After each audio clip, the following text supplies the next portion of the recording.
Get ça. On nous donne un petit aperçu des exploits de Hano. Les gens disent qu'il a choisi les cartes d'une étoile parce qu'elle avait des figures de filles dessus. Il croyait également qu'il était le pire personnage à cause de ses mauvais choix au début du jeu. Seungwoo doutait de ses capacités après avoir pris en compte ses récentes décisions, il semble être un noob. Hano crie à Seungwoo et lui dit « Comment un gars qui n'a jamais passé une nuit au cybercafé parce qu'il n'avait pas d'amis peut le juger ?» Ces mots frappent Seungwoo au cœur et les autres essaient de le remonter le moral. Hano explique qu'il était mauvais au jeu de cartes et de gacha, c'est pourquoi il a fait de mauvais choix au début, mais il est plutôt bon au jeu comme celui-ci. Seungwoo sait que la présence de Hano sur le campus universitaire était inférieure à sa présence au cybercafé, alors il lui demande ce qu'ils peuvent faire pour gagner ce jeu. Après un certain temps, Seungwoo et Wyvern volent à travers l'île sur leurs Wyverns. Ils repèrent le drapeau du territoire B, qui est le point médian entre les deux autres territoires occupés de l'île de Guangua. Hano est celui qui leur a dit qu'il avait une meilleure mobilité que les pirates à cause des Wyverns, il devrait donc commencer par prendre la base la plus proche. Normalement, dans un jeu, il y aurait des monstres autour de la base, mais il ne voit aucun monstre autour du territoire B et une notification système apparaît qui dit qu'ils ont commencé à capturer un territoire et qu'il ne peut pas être mis en pause au milieu. Une autre notification apparaît qui leur indique qu'il reste 100 secondes avant que le territoire ne soit capturé. Toutes les unités invoquées ne pourront pas bouger et elles ne pourront pas attaquer qui que ce soit pendant ce temps. Hano avait même prédit qu'il devrait capturer le drapeau soit en résolvant une énigme, soit en tenant le point pendant une certaine période. Donc, Hano est plutôt bon à ces jeux. Jisoo-yoon se prépare car Seungwoo ne peut pas bouger avant que le minuteur ne soit écoulé et il y a une forte probabilité qu'il soit pris en embuscade. Après un certain temps, Jisoo-yoon remarque des mouvements autour d'eux. Hano leur avait déjà dit que les pirates avaient un nombre plus important, ils essaieront donc de capturer les 3 bases en même temps. Des pirates sont apparus près du territoire B et ils sont arrivés ici après avoir utilisé un objet de téléportation. Il reste 71 secondes avant que le territoire ne soit capturé. Les pirates se précipitent vers Jisoo-yoon après l'avoir repéré, car ils savent que s'il reste du temps, ils ne pourront pas tenir leur position contre Seungwoo. Jisoo-yoon se prépare à prendre le maillon à elle seule et se précipite vers eux car elle doit les retenir le plus longtemps possible. Jisoo-yoon tranche 2 d'entre eux en un seul coup et elle reçoit 10 000 pièces d'or pour chacun d'eux. Jisoo-yoon continue de faire des ravages parmi les pirates alors qu'il essaie de la submerger de tous les côtés. Quoi qu'il fasse, les pirates ne peuvent pas arrêter son avance même avec leur nombre. Les pirates à l'arrière pensent qu'elle est un monstre, et un autre pirate suggère qu'il devrait d'abord s'occuper du nécromancien. Certains pirates se sont précipités vers Seungwoo tandis que le reste d'entre eux essayaient de retenir Jisoo. Les pirates sont presque proches de Seungwoo, mais Jisoo active la compétence le suivi de pas. C'est une compétence qui utilise les sens aiguisés pour saisir le mouvement de l'adversaire, il permet à l'utilisateur d'être en mesure d'atteindre la position de l'ennemi en un instant. Il peut être activé si l'utilisateur connaît le mouvement de l'ennemi alors qu'il est sur le point d'attaquer. Jisoo-yoon apparaît derrière eux et les massacre avec facilité. Les pirates restants commencent à se rassembler pour qu'ils puissent l'affronter tous en même temps et pendant ce temps, de l'autre côté de l'île, Kuan rapporte au général Jigong que leurs préparatifs pour la bataille sont terminés. Le général Jigong leur dit qu'ils se dirigeront vers la base A, qui est la plus proche d'eux. Il pense qu'il a beaucoup de soldats sous son commandement. La base de la stratégie est de toujours maintenir un nombre de troupes plus important et plus fort que l'adversaire. Il est peut-être devenu un canon shooter dans ce monde apocalyptique, mais ce jeu de monopole terrestre est ce dont il est le plus confiant. Son rêve quand il était plus jeune était de devenir un pro du jeu de plateau en bois en utilisant les pièces du jeu. Mais en grandissant, il s'est rendu compte que le chemin pour devenir un joueur pro était long et difficile. Ainsi, la fin du monde était une nouvelle chance pour lui, qui avait abandonné la vie. Depuis que leur seigneur général du ciel est devenu une personne incroyable, il n'a pas le temps de se concentrer sur les petites choses. C'est pourquoi c'est lui qui déplace l'armée principale à sa place. Pour lui, c'est d'un affront de voir les joueurs de ce petit pays lui faire face, après avoir eu aucune peine à lutter pour survivre contre les monstres. Soudain, une notification apparaît qui leur indique que le point B a été pris par l'ennemi, des buffs ont donc été accordés à leur ennemi et ils ne peuvent pas recapturer le territoire pendant 5 minutes. Une autre notification apparaît qui les informe que leur défense contre leurs ennemis a augmenté de 30% et que leur statistique d'endurance a été augmentée de 5%. Kuan est surpris que le point B ait été pris si rapidement et Jigong lui dit de ne pas s'inquiéter car il avait déjà prédit qu'il perdrait au moins un point face à l'ennemi. Il ajoute que c'est jusqu'ici que les Coréens qui n'ont pas beaucoup de soldats peuvent aller avec de la chance, mais il est interrompu par une autre notification qui leur indique que le point A a également été pris par leur ennemi. Maintenant, les Coréens ont 4 buffs au total, avec une augmentation de 20% de l'attaque et une augmentation supplémentaire de 5% des statistiques de force. Jigong devient alerte alors qu'il demande ce qui se passe et comment ils ont perdu 2 points si vite. Mais Kuan lui dit qu'il n'a aucune idée de la façon dont ils ont perdu 2 points si rapidement. Le général Jigong est en colère car il se demande si les Coréens connaissaient déjà les règles de ce jeu. Mais il n'y a aucun moyen que ce soit possible car cet objet était une récompense qu'ils ont obtenue après avoir terminé une quête spéciale. Kuan dit qu'ils n'ont pas le temps de penser comme ça et Jigong dit qu'il a raison parce qu'ils ont un grand avantage en nombre. Puis il leur ordonne d'utiliser l'escouade détachée pour viser une autre base tandis qu'ils recapturent la base à la plus proche et qu'ils se dirigeront vers la base C après cela. Sans perdre de temps, ils commencent tous à se précipiter vers la base A. Kuan ordonne à tout le monde de s'arrêter car il repère quelque chose d'inhabituel. Il y a beaucoup de cadavres de monstres empilés les uns sur les autres sur leur chemin. Le général Jigong sait que ces corps peuvent exploser car il peut s'agir d'un piège mis en place par le nécromancien. Il ordonne à ses hommes de ne prendre aucun risque et de contourner les cadavres, mais il s'arrête après avoir été témoin de plus de cadavres sur d'autres chemins aussi. Le général Jigong est bouleversé car les choses deviennent incontrôlables, il ordonne aux mages de brûler les cadavres avec leur magie de feu, des explosions commencent à éclater d'un peu partout sur l'île de Guanghua, alors que les pirates essaient de se déplacer agressivement vers leur cible. La cavalière Griffon est inquiète car les pirates commenceront à se diriger vers eux une fois leurs cadavres détruits. Et Anno lui dit de ne pas s'inquiéter car il s'attendait déjà à ce que cela se produise. Anno a utilisé ces cadavres comme une tour d'observation, même sans drone magique, ils connaîtront l'emplacement des pirates grâce au son des explosions. C'est une astuce évidente, mais cela fonctionnera car les pirates n'auront d'autre choix que de détruire les cadavres car ils craindront l'explosion de cadavres, et dans le processus ils gaspilleront beaucoup de mana s'ils ne fonctionnent pas tout en empilant les cadavres de monstres, alors ils peuvent simplement abandonner la base et s'enfuir. La cavalière Griffon dit qu'ils ne pourront pas gagner le jeu s'ils perdent toutes les bases et n'ont aucun signe. Anno lui dit juste qu'elle est une noob, c'est pourquoi elle ne peut pas comprendre ces choses. Il est étincelant de confiance et il dit que ce genre de jeu est joué non pas pour gagner, mais pour émerder les adversaires. Il pointe vers la forêt et dit qu'ils ont beaucoup de soldats de toute façon, même s'ils perdent une ou deux bases, ils doivent juste garder leur équilibre sans avoir de perte de leur côté. Il élabore en outre que le reste dépendra de Sungwoo et de la crème des players du serveur qui sont leur principale force dans ce combat, quant à lui c'est le cerveau. Après beaucoup de luttes, ils sont à peine parvenus à arriver à la base. Il voit Anno debout près du point A et l'un d'entre eux informe les autres qu'il est un membre du groupe du nécromancien. Anno félicite tout le monde pour le travail acharné qu'ils ont fait pour y arriver. Il commence ensuite à se moquer d'eux en disant qu'ils ont gaspillé leurs ressources et brûlé tous ces cadavres de monstres car ils ne savaient pas que Sungwoo n'était même pas là en premier lieu. Anno essaie de les détruire mentalement avec ces mots car plus ils deviennent émotifs, pire ce sera pour eux. Jigong crie et hurle à Anno de comment ose-t-il essayer de se comparer à son intelligence et il l'appelle un gros imbécile. Anno dit que Jigong est un imbécile parce qu'il ne peut rien faire à ce connard dont il parle, car la plupart de son temps est consacré à brûler des cadavres.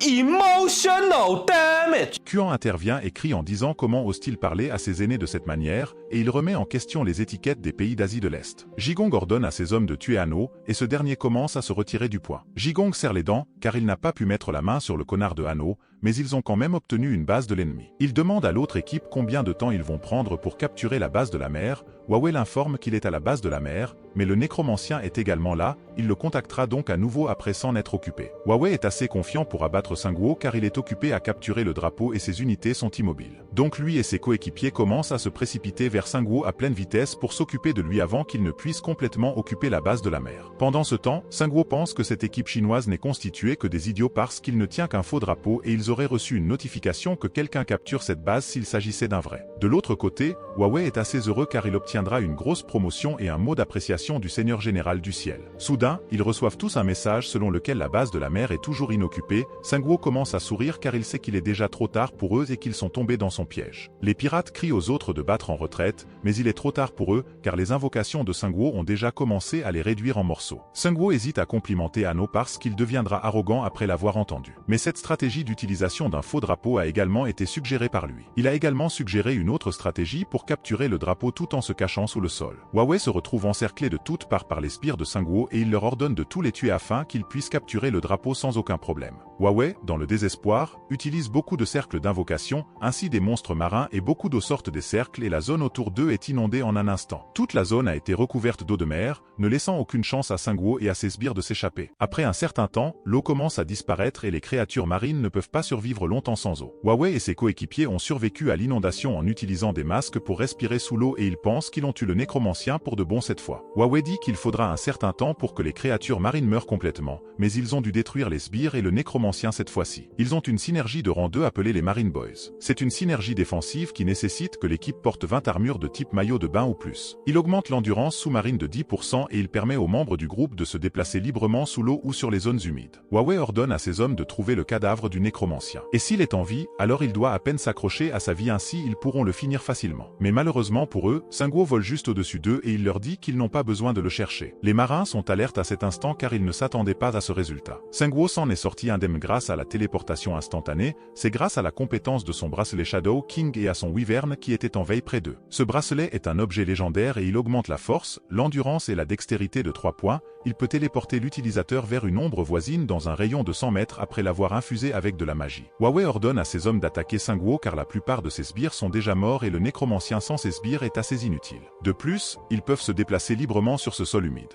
Il commence à lancer des harpons sur Sungwoo et son wyvern. Sungwoo est assez excité et crée beaucoup de lances en os. Il lance les lances en os sur les poissons monstres en bas. Après les avoir tués, il les transforme tous en ses sbires. Sungwoo pense que ces poissons squelettes sont les meilleurs monstres sur les terres humides et qu'ils ne peuvent pas mourir à cause du manque d'eau car ils sont constitués d'os. Les poissons commencent à avaler les marins et Huawei dit à Sungwoo de les affronter lui-même, comme un homme. Huawei repère un drone magique de Kuan volant au-dessus de Sungwoo et il contacte Jigong pour demander des renforts. Jigong lui dit que c'est une honte car la contribution de son équipe à leur cause était grande après avoir été chassé du continent. Jigong dit en outre qu'ils créeront une nouvelle équipe après cela pour le remplacer et il dit que ces derniers moments seront d'une grande aide pour eux pour analyser le pouvoir du nécromancien. Huawei continue de supplier de l'aide, mais Jigong est un lunatique et il coupe leur connexion. Jigong a pu en apprendre davantage sur le nécromancien en détail grâce à cette rencontre. La mort de ses subordonnés est une grande perte, mais il a quand même bénéficié de cela en apprenant que le nécromancien peut remplir ses rangs très facilement. Ils retiendront l'occupation de la base pour le moment, là où se trouve le nécromancien. Pendant ce temps, ils prépareront une ligne de défense solide à la base A, puis attaqueront la base C après être passés par la base B.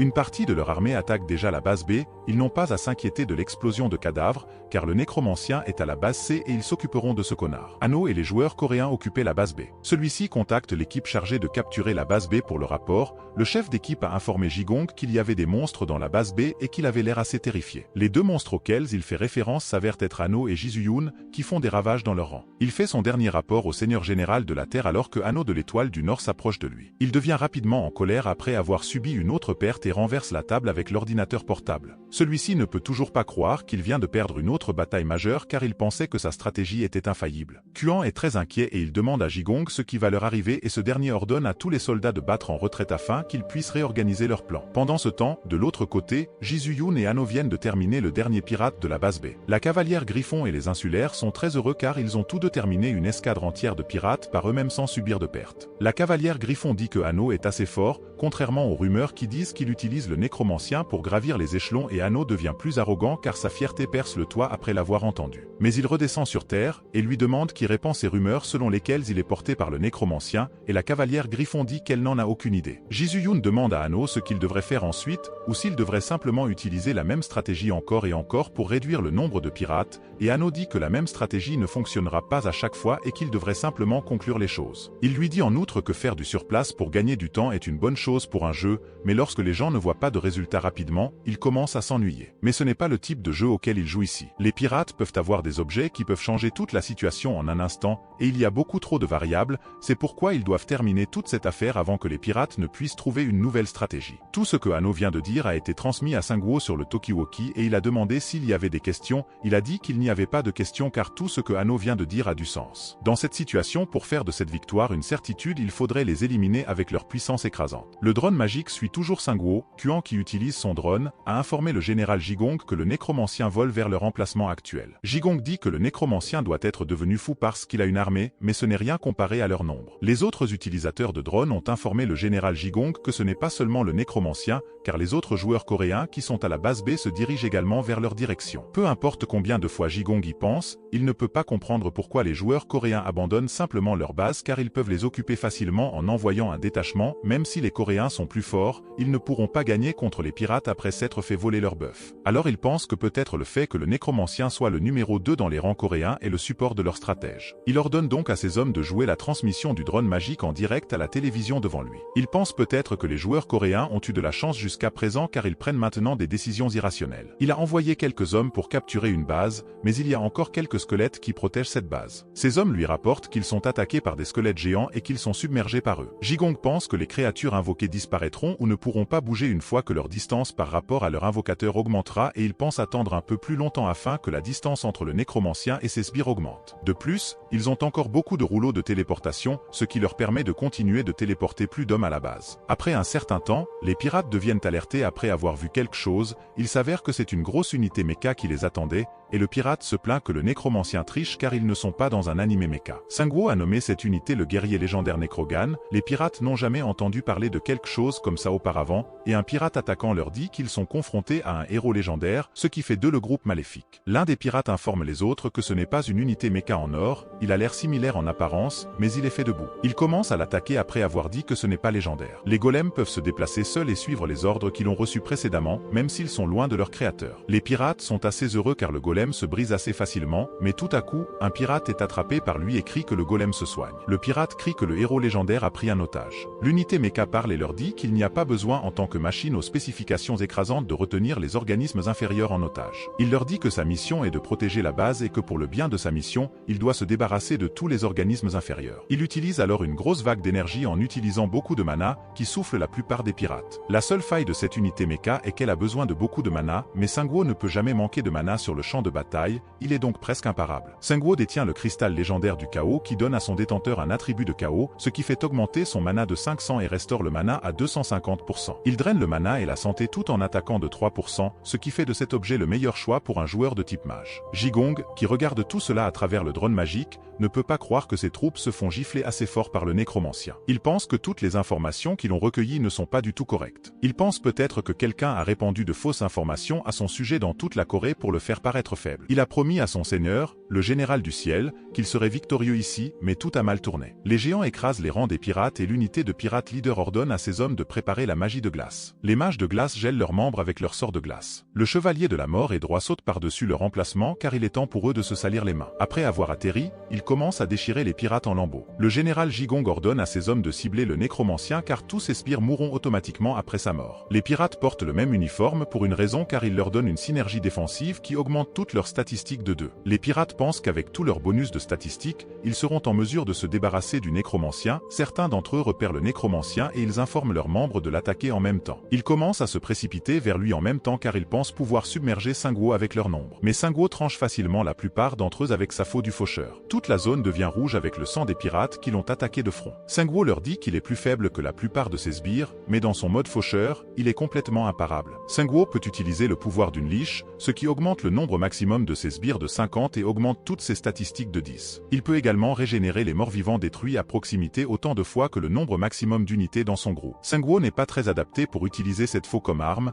mais elle augmente ses statistiques de 10, ce qui est un énorme boost. Jigong, qui regarde tout cela en direct et tremble de peur. Il demande à Kuan s'il diffuse tout en direct, et ce dernier l'informe qu'il diffuse tout ce qui est diffusé sur l'écran de son ordinateur portable. Jigong lui crie d'arrêter la diffusion en direct, car il fait de la publicité pour leur armée révolutionnaire en train de se faire détruire par une seule personne. Il dit à Kuan de changer de chaîne pour la base B et leur drone commence à se diriger vers la base B pour enregistrer ce qui s'y passe. Le général Jigong demande qu'ils tournent certaines scènes pour remonter le moral de leurs soldats. Il a parlé de la nécessité de reprendre la base B, Eran n'était pas aussi actif que Kuan lorsqu'il s'agissait des activités de perroquet, mais c'est une autre histoire lorsqu'il s'agit de bataille. Le drone leur montre les images en direct de la base B et il semble qu'elle soit protégée par une seule femme. Kuan fait un commentaire en direct pour la diffusion afin de remonter le moral de leurs soldats. Il informe les autres que Eran est un homme fort connu sous le nom de Black Master, donc ce sera un combat à sens unique. Il y a actuellement 100 000 Chinois qui regardent cette diffusion en direct, il doit donc mettre en avant les scènes les plus célèbres de cette diffusion. Lorsqu'il zoome un peu plus, il découvre que tous leurs hommes sont déjà tombés au combat et que le corps sans vie d'Eran est également allongé là. Soudain, Jisuyun ressent la présence d'un drone et elle le coupe en 2 morceaux avec une seule attaque de coupure. Le général Jigong lui ordonne d'arrêter rapidement cette diffusion,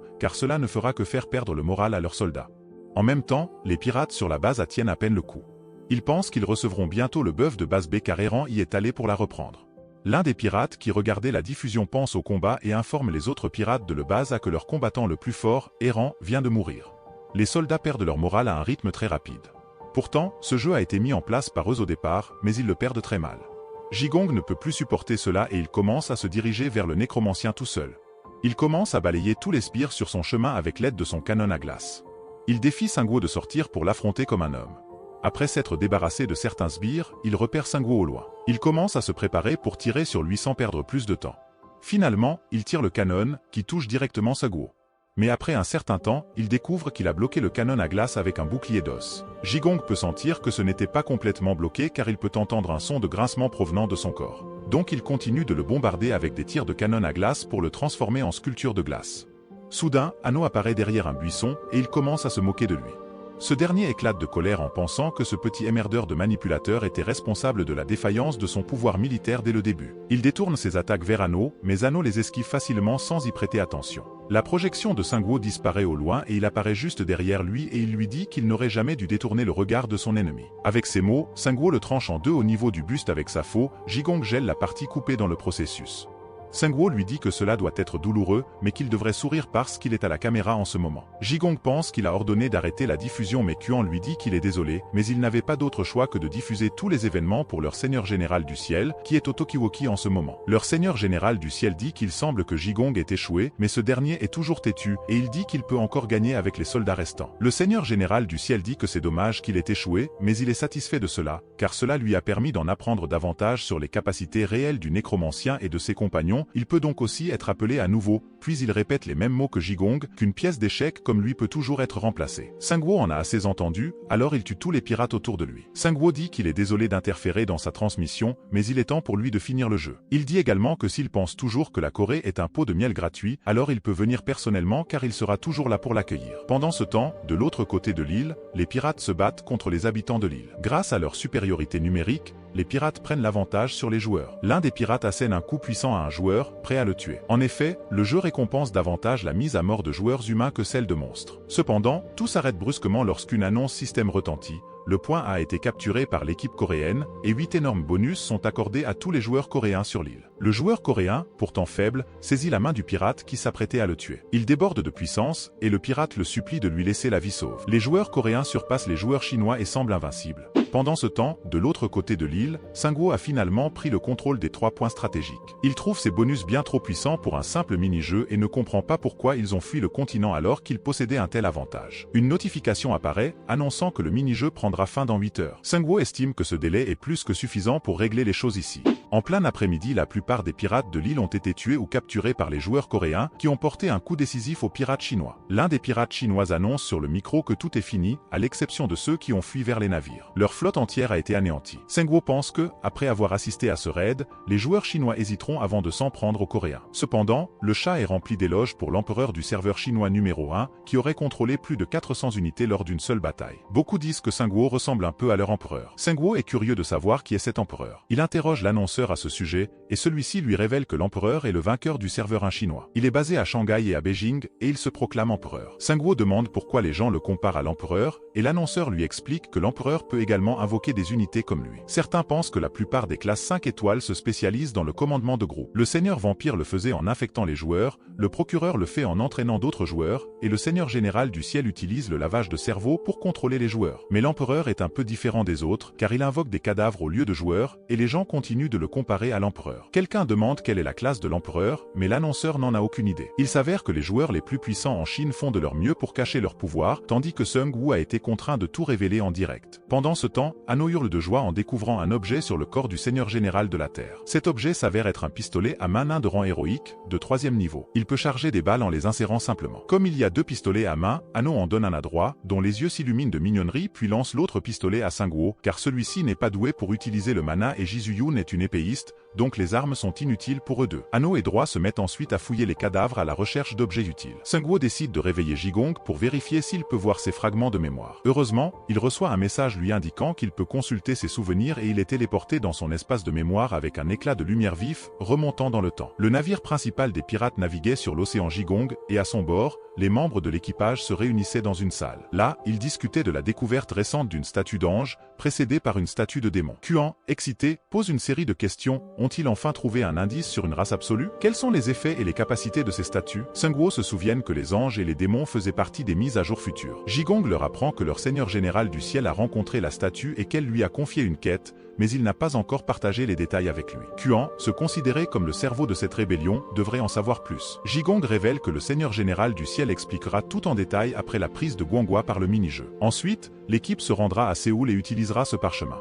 Tous sont choqués en apprenant que cet objet est lié aux démons. En l'utilisant, la porte des démons restera ouverte pendant 24 heures, permettant à toutes sortes de monstres d'en sortir. Bien sûr, ces monstres disparaîtront après ce délai, mais cela suffit pour ravager toute la région. Et s'ils ont de la chance, ils pourraient même entrer à Séoul sans subir de pertes. Normalement, cet objet sert à ouvrir un donjon caché, mais sa difficulté étant trop élevée, ils l'intègrent à leur stratégie. Kuan trouve cela un peu gâché, mais l'enjeu est trop important pour ignorer cette opportunité. Les pirates naviguent toujours sur l'océan, et à bord de leur navire, ils se préparent préparent à affronter les événements à venir. Jigong les rassure en affirmant que l'investissement qu'ils ont fait n'est rien s'ils parviennent à contrôler la Corée. Ils pourront alors profiter de toutes les richesses à leur guise. Il est convaincu que c'est également ce que pense leur seigneur général du ciel, n'est-ce pas? Le flashback prend fin et Sungwoo est téléporté de nouveau dans le monde réel, ébloui par une vive lumière. Il se demande pourquoi ce fragment de mémoire ne lui a pas montré de solution à des problèmes spécifiques, contrairement aux autres. Désormais, sa seule option est de trouver le parchemin qui pourrait se trouver dans l'un des conteneurs. La cavalière Griffon revient auprès de Sungwoo après sa mission de reconnaissance. Elle informe Sungwoo que les pirates opèrent un demi-tour vers la Chine,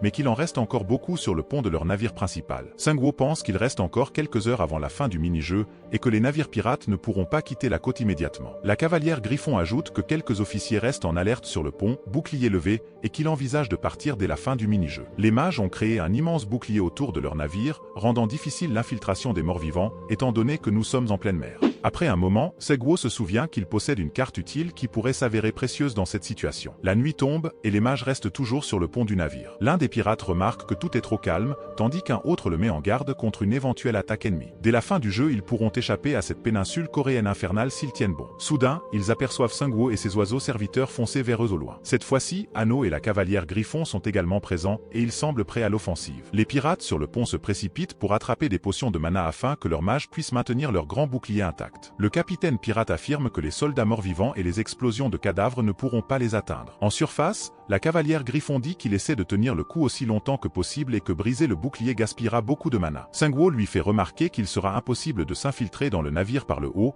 il doit donc vérifier s'ils ont des boucliers en dessous. Les pirates remarquent que quelque chose vient vers eux depuis sous l'eau. En s'approchant du navire, des poissons surgissent de l'océan. Tous les poissons ont des squelettes d'orques dans leur bouche, ce qui fait penser à des guerriers d'Atlantis. Après avoir atterri sur le navire, ils se battent contre les pirates. Soudain, une grande éclaboussure d'eau apparaît derrière les orques. Sungwoo est très excité, car il a déjà chassé un nouveau type de monstre avant d'arriver ici. Il ordonne au monstre de sortir, et il s'avère être un grand serpent de mer, chose rare. Un serpent de mer est un monstre sous-marin d'au moins 10 mètres de long. Il a suffi d'une heure pour chasser ce serpent de mer, qui est en fait un jeune serpent de mer. Sungwoo a eu du mal à le tuer tout en ressuscitant continuellement ses sbires pendant tout le combat. Le bouclier des pirates commence à clignoter, signe qu'il perd de la puissance avec le temps. Les pirates pensent que ces orques sont gérables et qu'ils peuvent s'en débarrasser rapidement, mais une autre silhouette apparaît sur leur pont. Cette silhouette est Jisoo-yoon, surnommé le Diable Rouge parmi les pirates chinois. Sans perdre de temps, elle se débarrasse des pirates. La cavalière Griffon déclare que c'est presque la fin pour les pirates, et Sungwoo lui dit de descendre.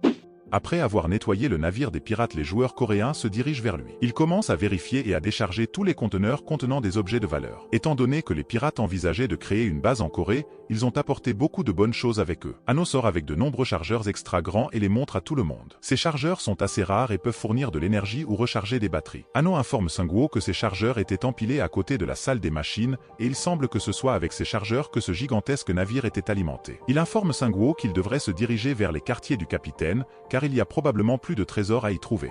Une fois à l'intérieur des quartiers du capitaine, il découvre un coffre-fort verrouillé. Sungwoo, puisant dans sa puissance brute obtenue grâce aux 3 points qu'il a capturés, fait exploser le coffre-fort. À l'intérieur, il trouve l'objet qu'il avait précédemment vu dans le fragment de mémoire. Il s'agit d'un parchemin magique de rang spécial appelé Porte du Diable. Il peut ouvrir une porte du diable pendant 24 heures, créant ainsi un chemin vers le repère des démons. Les joueurs peuvent y trouver des objets extrêmement rares en explorant ce repère. Cependant, il n'est pas recommandé de se précipiter à l'intérieur, car ce chemin fonctionne dans les deux sens, et les créatures à l'intérieur peuvent également sortir. Le niveau recommandé pour cet objet est 35. Sungwoo pense que ce niveau recommandé est trop élevé, c'est pourquoi ils n'ont pas réussi à le nettoyer eux-mêmes et prévoyaient de le libérer dans le serveur coréen. Il se dit que si le danger est si élevé, les récompenses doivent être à la hauteur. Cependant, il se souvient aussi à quel point il a eu du mal à survivre dans son dernier donjon secret, et il n'est toujours qu'au niveau 18. Il décide de conserver cet objet, car il est impossible de le nettoyer pour le moment. Il découvre bientôt autre chose dans le coffre-fort, un objet spécial de type bancaire appelé coffre de l'engagement. Il permet de déposer automatiquement une partie de l'or gagné par les joueurs sous contrat. Les joueurs peuvent enregistrer un contrat en plaçant leur paume sur le dessus de ce coffre-fort. Le propriétaire du coffre peut définir un taux de collecte, et les gains du contractant sont automatiquement déposés dans le coffre en fonction du pourcentage correspondant. Le taux de collecte actuel est de 80%, avec 56 contrats en cours et un solde de plus de 13 millions d'or. Sungwoo pense que cet objet est crucial pour gérer un groupe. Ils peuvent le louer ou le vendre à leurs alliés, car il a une valeur considérable. En même temps, ils reçoivent une notification indiquant que le risque du mini-jeu est terminé, avec la victoire des Coréens. Les récompenses vont maintenant être distribuées. Tous les joueurs commencent à recevoir leurs récompenses, qui sont assez généreuses, un total de 1,5 million de pièces d'or pour le mini-jeu. Le niveau de Sungwoo a augmenté jusqu'au niveau 19, et ses statistiques ont progressé de manière exponentielle.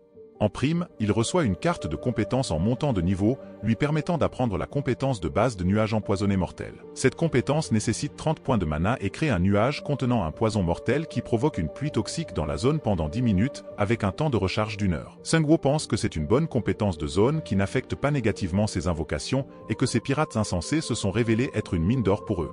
Le lendemain, tout est transféré dans leur base temporaire. Ano leur dit qu'il est temps pour le plus fort des voleurs de lire les commentaires, et cela va être le résumé des nouvelles d'aujourd'hui. Sungwoo et Jisoo-yoon font semblant d'être excités, mais Ano leur dit que leurs réactions sont nulles. La première nouvelle concerne le métro Union, qui attire beaucoup d'attention. À la suite de l'annonce de la création d'un syndicat, des groupes de survivants de toute la région métropolitaine se rassemblent à Yongdeungdeungpo. Le côté de la Guilde de la Libération répand intentionnellement des rumeurs, et il est prévu que le syndicat grandira à l'avenir. Sungwoo pense que les joueurs qui ont survécu jusqu'à présent sont bien placés pour en profiter. Les joueurs sont un peu plus puissants et peuvent se protéger. La clé est de voir comment l'Union va utiliser ses atouts. Ano leur annonce que la deuxième nouvelle concerne le lancier Kyongso et sa lettre secrète. Selon lui, le niveau moyen des habitants de la ville de Suwon est passé à 8. Même Kyongso se vante d'avoir atteint le niveau 11. Pendant ce temps, Ano, au cœur de toute cette action, travaille dur et est toujours au niveau 14. Sungwoo pense qu'il ne fait pas beaucoup d'efforts, mais Ano leur rappelle que leur victoire récente est due à son intelligence. Ano se considère comme un modèle pour tous les joueurs d'une étoile, et il a récemment appris une nouvelle compétence d'ombre. Il passe ensuite à la prochaine grande nouvelle. Le nécromancien a atteint le niveau 19, plaçant Sungwoo en tête du classement, suivi de Gangsok. Mais Ano plaisante en disant que Gangsok vient d'atteindre le niveau 20 il y a 1 heure. Ano se moque de Sungwoo en lui disant de travailler plus dur, car il les déçoit tous. Sungwoo s'apprête à exprimer sa colère. Jisoo-yoon se demande comment Gangsok peut être numéro 1 au classement sans qu'une seule personne ne l'ait vu, et comment il a pu monter en niveau aussi rapidement. Sungwoo pense que Gangsok chasse peut-être plus que lui, et qu'il ne cible que les zones avec beaucoup de monstres et un boss de haut niveau en même temps. Ano remarque une nouvelle épée à la taille de Jisoo-yoon. Jisoo leur apprend qu'elle a obtenu cette épée après avoir vaincu le combattant le plus fort des pirates. C'est une épée de rang héroïque appelée la lame des Trusilver. Elle peut même trancher la magie. Cette épée a été créée avec un métal magique rare appelé Trusilver et elle est extrêmement solide. Ano dit qu'elle a maintenant 3 épées, elle peut en donner une à droit, mais Jisoo-yoon ne montre aucun signe de vouloir se séparer de ses épées. Après un certain temps, toute l'île Gwangwa est assez paisible et des gardes sont postés devant le bâtiment principal. Tout à coup, il repère un hélicoptère se dirigeant vers leur emplacement, et quand son groupe arrive sur le site d'atterrissage, Seong-min apparaît avec quelques croisés et félicite Sungwoo et son groupe pour leur victoire remarquable contre les pirates. Sungwoo le remercie pour le compliment et lui demande s'il y a une raison à sa visite soudaine. Seong-min lui apprend qu'il s'est passé quelque chose d'inattendu. Il s'avère que le numéro 1, Gangsok, est apparu. Sungwoo lui demande ce qu'il veut dire par apparu. Est-ce que Gangsok est venu à Yongdeungdeungpo? Seong-min répond par l'affirmative. Il informe ensuite Sungwoo que Gangsok a fait une demande. Il veut rencontrer le nécromancien classé 2e. Il ajoute que Sungwoo est une figure cruciale pour le destin de la Corée. Il est peut-être numéro 1, mais il a été trop impoli. Il a dit qu'il n'avait rien à dire aux croisés et qu'il ne dirait rien tant que le nécromancien n'arriverait pas. Sungwoo demande à Seong-min d'informer Gangsok d'attendre un peu plus car il a quelques objets à créer et améliorer et doit donc passer par la forge avant cela. Seong-min dit que c'est une demande du numéro 1 rancunier